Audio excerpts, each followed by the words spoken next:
Last episode में हमने देखा था कि जियांग वुजिंग बुद्धा टेम्पल गया था और बुद्धा टेम्पल पहुंचने के बाद जियांग वुजिंग को पता चलता है कि लु इनफी जो कि खुद एक सुप्रीम लॉर्ड है, उसने बुद्धा टेम्पल के मास्टर को छोड़ के बाकी सारे लोगों को मार दिया है। उसके बाद लु इनफी जियांग वुजिंग से उसके यहाँ पे आने का कारण पूछता है, जिस पर जियांग वुजिंग कहता है कि मैं यहाँ पे एक पर्सन के बारे में जानने आया हूँ। उस पर्सन का नाम सावचेन है और वो जिनू रिलम से बिलोंग करता है। जिस पर बुद्धा टेम्पल का मास्टर कहता है कि हमारे यहाँ पे सावचेन नाम का कोई भी डिसाइपल नहीं है और ना ही कभी पहले था। और अब ये सुनने के बाद लु इनफी जियांग वुजिंग से कहता है कि तुमने सुन लिया, अब तुम यहाँ से जा सकते हो। और अब जियांग वुजिंग के जाने के बाद लु इनफी मुस्कुराते हुए कहता है कि मेरे ख्याल से जियांग फैमिली तुम्हारे लिए काफी होगा और इस बार तुम इतनी बुरी तरीके से मत मरना, मेरे सबसे अच्छे दोस्त सावचेन। और अब उस टेम्पल का मास्टर लु इनफी से पूछता है कि सर आपने क्यों मेरे सारे डिसाइपल्स को मार दिया और आप इस टेम्पल को भला डिस्ट्रॉय क्यों करना चाहते हैं। जिस पर लु इनफी कहता है कि इसमें कोई खास रीजन तो नहीं है, लेकिन मैं नहीं चाहता कि ये टेम्पल मेरे प्लान को डिस्टर्ब करे। और अब ये सुनने के बाद वो मास्टर बहुत ही हैरानी से कहता है कि भला इस टेम्पल में कौन सी ऐसी पावर है जो खुद सुप्रीम लॉर्ड लु इनफी को भी रोक सके।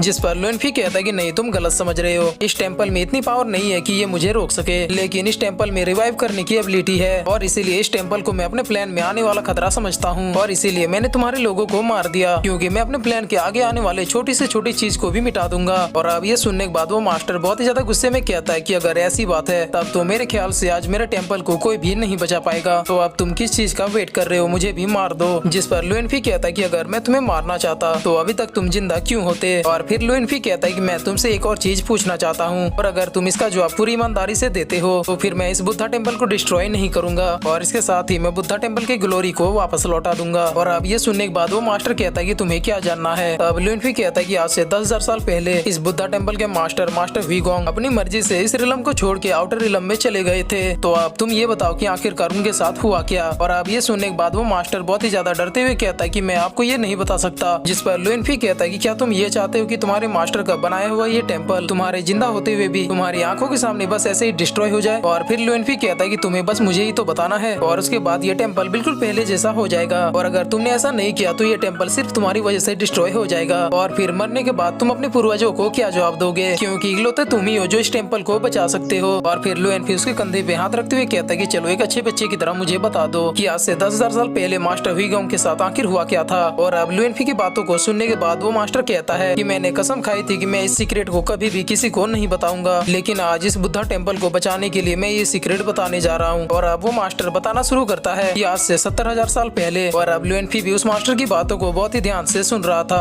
और अब सीन चेंज होता है और हम जियांग फैमिली के हेड को देखते हैं, जहाँ पर वो आराम से बैठ के चाय पी रहा था और तभी वहाँ पे जियांग वुजिंग आ जाता है और फिर वो अपने मास्टर से कहता है कि मास्टर बहुत ही बुरी न्यूज है, बुद्धा टेम्पल डिस्ट्रॉय हो गया। और अब ये सुनते ही वो मास्टर कहता है कि आखिरकार ये कैसे पॉसिबल है, क्योंकि बुद्धा टेम्पल को तो खुद सुप्रीम लॉर्ड्स की पावर प्रोटेक्ट किया करती थी। जिस पर जियांग वुजिंग कहता है कि ये उसी लॉर्ड का काम है। और अब इतना सुनते ही वो मास्टर बहुत ही ज्यादा हैरानी से कहता है कि क्या तुम उसी की बात कर रहे हो। जिस पर जियांग वुजिंग कहता है कि हाँ, वो सुप्रीम लॉर्ड लु इनफी था। जिस पर उसके मास्टर पूछते हैं कि क्या उसने ये सब कुछ सावचेन की वजह से किया था। जिस पर जियांग वुजिंग कहता है कि मुझे नहीं लगता कि उसने ये सब कुछ सावचेन की वजह से किया होगा, क्योंकि जिस हिसाब से उसने वहाँ पे खून खराबा किया था उसको देख के तो यही लगता है कि वो किसी और चीज की तलाश में था। और फिर जियांग वुजिंग कहता है कि मास्टर हमें लॉर्ड से डरने की कोई भी जरूरत नहीं है, क्योंकि उन्हें देखकर ऐसा नहीं लग रहा था कि वो कभी जियांग फैमिली के ऊपर अटैक करेंगे। जिस पर उसके मास्टर कहते हैं कि भले उसने जियांग फैमिली के ऊपर एक बार भी अटैक ना किया हो, लेकिन हमें उस आदमी से बहुत ही ज्यादा केयरफुल रहना होगा, क्योंकि वो आदमी कब क्या कर दे किसी को कुछ भी पता नहीं होता। क्योंकि उसने सबसे पहले अपने सबसे अच्छे दोस्त फिजिकल सुप्रीम लॉर्ड को मार डाला और उसके बाद फिर उसने डीमन लॉर्ड को भी मार दिया और आज उसने बुद्धा टेम्पल को भी डिस्ट्रॉय कर दिया। और अब तो मुझे ऐसा लग रहा है कि वो पूरे 9 रिलम में तबाही मचाने वाला है। और फिर वो मास्टर कहता है कि बाय द वे तुम्हारा सीनियर जिनू रिलम में पहुंच चुका है और अब जितनी जल्दी हो सके तुम उससे कांटेक्ट करो और उससे कहो कि वो अभी सावचेन से पंगा ना ले, क्योंकि हो सकता है कि सावचेन और लु इनफी के बीच पहले से ही कोई कनेक्शन हो और इसीलिए मैं नहीं चाहता कि इन दोनों के बीच में जियांग फैमिली भी पिस जाए। और अब ये सुनने के बाद जियांग वुजिंग कहता है कि मास्टर मैं समझ गया और ये कहकर जियांग वुजिंग वहाँ से चला जाता है। और अब जियांग वुजिंग के वहाँ से जाते ही हम वहाँ पे देखते हैं कि काली परछाई वहाँ पे आ जाती है और अब उस परछाई को देखते ही जियांग फैमिली का मास्टर सीधे जमीन पे लेट के उन्हें ग्रीट करता है और ग्रीट करते हुए कहता है कि डार्क लॉर्ड की जय हो। और अब वो डार्क लॉर्ड कहता है कि क्या तुम जिंगमिंग को यहाँ पे ले आए। जिस पर जियांग फैमिली का मास्टर कहता है कि डार्क लॉर्ड मैंने इस काम के लिए अपने एक डिसाइपल को जिनू रिलम में भेज दिया है और इस बार वो इस मिशन को कंप्लीट करके रहेगा। जिस पर डार्क लॉर्ड कहता है कि तुम इस काम को जल्दी से जल्दी करो, क्योंकि तुम जानते हो कि जिंगमिंग हमारे लिए कितनी ज्यादा मायने रखती है। जिस पर जियांग फैमिली का मास्टर भी ओके लॉर्ड कहता है और अब वो डार्क लॉर्ड अपने यहाँ से किसी चीज को निकालता है और उसे जियांग फैमिली के मास्टर को देते हुए कहता है कि मैंने इसे आउटर रिलम से खरीदा है और इस चीज का पावर लेवल स्काई लेवल से भी ऊपर है। जिस पर जियांग फैमिली का मास्टर थैंक यू लॉर्ड कहता है और फिर वो डार्क लॉर्ड पूछता है कि तुम्हारे ट्रांसपोर्टर को क्रिएट होने में कितना समय लगेगा। जिस पर जियांग फैमिली का मास्टर कहता है कि जैसा आपने कहा था बिल्कुल सारा काम वैसा ही चल रहा है। हमने नोवा रिलम में ट्रांसफोरेटर को लगाने का काम शुरू कर दिया है और 1 साल के अंदर ये डिवाइस पूरी तरीके से काम करना शुरू कर देगी। और अब ये सुनने के बाद डार्क लॉर्ड भी गुड कहता है और फिर डार्क लॉर्ड कहता है कि बस 1 साल और उसके बाद नोवा रिलम हमारे कब्जे में होगा। और फिर डार्क लॉर्ड वहाँ से जाते हुए कहता है कि मैंने तुमसे जो प्रॉमिस किया है वो इनाम तुम्हें ऑटोमेटिक हमारे मिशन के कंप्लीट होते ही मिल जाएगा। जिस पर जियांग फैमिली का मास्टर भी थैंक यू लॉर्ड कहता है। और अब जियांग फैमिली का मास्टर कुर्सी पे बैठ के आराम से हंसते हुए कहता है कि बस अब 1 साल की बात है और उसके बाद ना तो नोवा रिलम का कोई भी सुप्रीम लॉर्ड बचेगा और ना ही वो कीड़ा लुयन फी। और अब सीन चेंज होता है और हम जाओ फैमिली के हॉल को देखते हैं जहाँ पर जाओ फैमिली का मास्टर बता रहा होता है कि मैंने आप सबको इलाइट चैंपियनशिप के रूल को समझा दिया और अब ये ऑफिशियल तौर पे आप सबको बताया जाता है कि ये इलाइट चैंपियनशिप अब बस 10 दिनों के बाद शुरू होने वाली है। और अब इलाइट चैंपियनशिप के शुरू होने का नाम सुनते ही सारे लोग बहुत ही ज्यादा खुश हो जाते हैं। और अब जाओ फैमिली का मास्टर कहता है कि मुझे जितनी भी इंपॉर्टेंट बात बतानी थी वो सारी बातें मैं आप सबको बता चुका हूँ और अब आप लोग इस दावत का आनंद ले। और अब उस जगह पे काफी ज्यादा शोर शराबा होने के कारण सावचन कहता है कि मुझे इन सब चीजों में इंटरेस्ट नहीं है। और फिर वो जियांग चुन से कहता है कि तुम इस दावत को एंजॉय करो और मैं थोड़ा बाहर की ओर से घूम घाम के आता हूँ। जिस पर जियांग चुन भी ओके बॉस टेक केयर कहता है। और अब हैंग और वो लड़की दोनों सावचन से पूछते हैं कि क्या हम भी आपके साथ चले। जिस पर सावचन उन्हें भी मना करते हुए कहता है कि नहीं, तुम लोग भी यहाँ पे एंजॉय करो। और फिर सावचन लिंग फेंग से कहता है कि तुम मेरे साथ चल सकते हो। जिस पर मंकी लॉर्ड भी लिंग फेंग से कहता है कि सावचन ने जैसा कहा है बिल्कुल वैसा ही करो। और अब उन दोनों को वहाँ से जाते हुए देख के जाओ फैमिली का मास्टर भी सोचने लगता है कि आखिरकार ये दोनों कहाँ पे जा रहे हैं। और अब जाओ फैमिली के रेसिडेंट से निकलने के बाद सावचन अचानक वहाँ से दौड़ते हुए जाने लगता है, जिसे देखकर लिंग फेंग भी समझ जाता है कि सावचन उसकी स्पीड को टेस्ट करना चाहता है। और अब सावचन और लिंग फेंग दोनों ही अपनी फुल स्पीड से वहाँ से जाने लगते हैं। और अब एक सुनसान जगह पे आ जाने के बाद सावचन वहाँ पे रुक जाता है और इधर लिंग फेंग भी सावचन की स्पीड को देख के बहुत ही ज्यादा इम्प्रेस हो गया था। और अब लिंग फेंग मंकी लॉर्ड से पूछता है कि क्या आप मुझे सावचन के रियल कल्टीवेशन लेवल को बता सकते हैं। जिस पर मंकी लॉर्ड कहता है कि मैं बता तो सकता हूँ लेकिन मैं तुम्हें बताऊंगा नहीं, बस अभी के लिए तुम इतना समझ लो कि सावचन बहुत ही ज्यादा स्ट्रॉन्ग है और तुम्हें किसी भी हालत में सावचन के भरोसे और उसके सपोर्ट को जीतना होगा। और अब ये सुनने के बाद लिंग फेंग बहुत ही हैरानी से पूछता है कि आप तो खुद एक सुप्रीम लॉर्ड हो, तो आपको भला इस सावचन के सपोर्ट की जरूरत क्या है। जिस पर मंकी लॉर्ड कहता है कि बच्चे मैं जितना कह रहा हूँ बस तुम मेरे ऊपर भरोसा रख के उन बातों को करते जाओ। और अब मंकी लॉर्ड की बातों को सुन के लिंग फेंग भी सोचने लगता है कि आखिरकार ये सावचन है कौन। और अब सावचन लिंग फेंग से कहता है कि बच्चे आज तक मैं जितने फाइटर से मिला हूँ उनमें से मुझे तुम सबसे बेस्ट लगे, क्योंकि इतनी कम एज में तुमने अपनी कल्टीवेशन को बहुत ही हाई लेवल पे पहुंचा दिया है और इसके साथ ही तुम्हारे पास जन्म से ही कई मिस्टीरियस पावर मौजूद है जो तुम्हें और भी ज्यादा पावरफुल फाइटर बनाता है। और फिर सावचन कहता है कि लेकिन तुम में एक बहुत ही बड़ा दोष है। और फिर सावचन उसे एक मर्डरस ऑरा दिखाते हुए कहता है कि तुमने अभी तक डेथ को एक्सपीरियंस नहीं किया है। और फिर सावचन कहता है कि अगर मेरे और तुम्हारे बीच एक डेथ फाइट स्टार्ट हो जाए तो क्या तुम्हें लगता है कि तुम उसमें सर्वाइव कर पाओगे। और फिर सावचन कहता है कि ठीक है चलो अब शुरू करते हैं। और अब लिंग फेंग भी सावचन को ग्रेट करते हुए कहता है कि मेरी कमियों को परखने के लिए आपका बहुत बहुत धन्यवाद। और अब वो मंकी लॉर्ड सावचन से कहता है कि अभी अभी तुमने जो अपना मर्डरस ऑरा बाहर निकाला था उसकी वजह से नोवा रिलम में मौजूद तुम्हारे दुश्मनों को तुम्हारे बारे में पता चल गया होगा। जिस पर सावचन कहता है कि मुझे उन बातों की टेंशन नहीं है, मुझे बस किसी भी हालत में इस बच्चे की सारी कमियों को दूर करना है। और अब लिंग फेंग डीमन लॉर्ड का स्पेयर निकालते हुए कहता है कि आपसे फाइट करने के लिए मैं अपने सारे ट्रिक्स और टेक्निक्स का यूज करूंगा। और अब सावचन उस वेपन की ओर देखते हुए कहता है कि मेरे ख्याल से ये थोड़ा डैमेज है और इसीलिए इस वेपन की पावर अर्थ लेवल पे पहुंच गई है, लेकिन अगर ये वेपन फिर से रिस्टोर हो जाए अब ये स्पेयर एक स्काई लेवल का वेपन बन सकता है। जिस पर मंकी लॉर्ड सावचन से कहता है कि भला उससे भी तुम्हारा क्या होगा, भले ही कोई तुम्हारे ऊपर एक स्काई लेवल के वेपन से अटैक क्यों न करे लेकिन तुम्हारी फिजिकल बॉडी को एक खरोच तक नहीं आएगी। और अब हम देखते हैं कि लिंग फेंग अपने बॉडी के दो थियोरी को एक्टिव कर देता है, जिसमें से एक का नाम सुप्रीम वारलॉर्ड था और दूसरे का नाम डीमन एप था। और अब ये देखने के बाद सावचन कहता है कि बहुत बढ़िया, चलो अब फुल पावर से मेरे ऊपर अटैक करो। और अब लिंग फेंग अपनी फुल पावर का यूज करते हुए सीधे अपने स्पेयर को सावचन की तरफ फेंक देता है। और अब लिंग फेंग के अटैक से बचने के लिए सावचन भी अपने एंशिएंट वेलर को एक्टिव कर लेता है।